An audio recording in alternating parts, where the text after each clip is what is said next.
Level C1, Lesson 4, Holy Middle Class.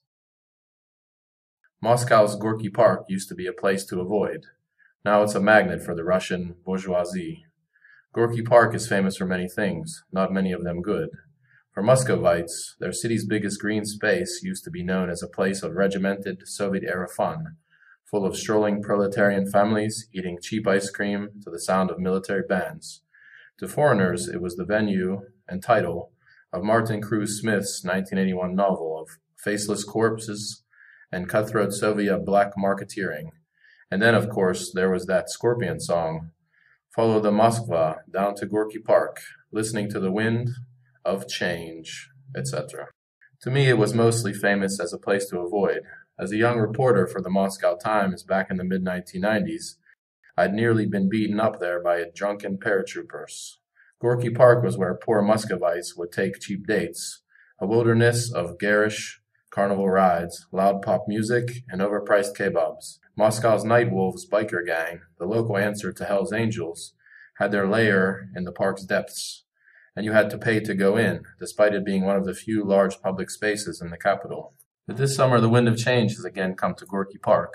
In place of cheesy fun fairs, drunken soldiers, and an apocalyptic wasteland of post-Soviet broken concrete, the park is now full of free Wi-Fi using, bicycling, non-alcoholic, mojito-sipping young things catching the late summer rays.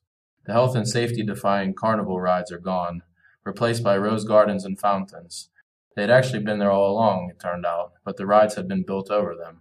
The lawns are strewn with giant beanbags designed for lounging on with a laptop, and in place of the 90s-era prefab booths, the management has put up wooden reproductions of the original 1930s constructivist-style kiosks selling juices and sandwiches, but no vodka.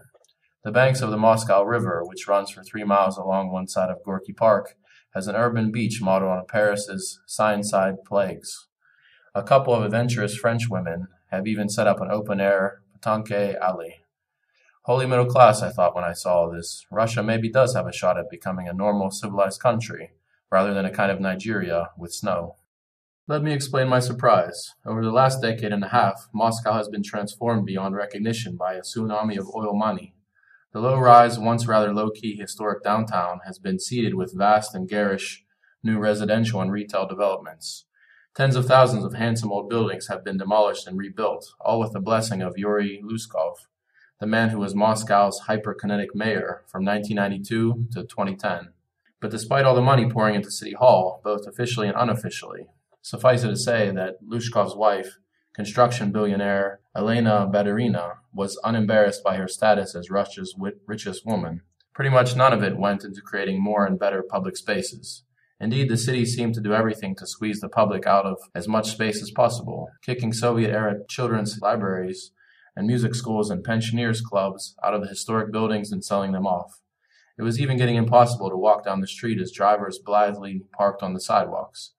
Indeed, there is still no system of parking tickets in the city, which also suffers from some of the world's worst traffic jams. No, in Luskov's Moscow, beauty, space, and pleasure were commodities to be bought, not given away for free.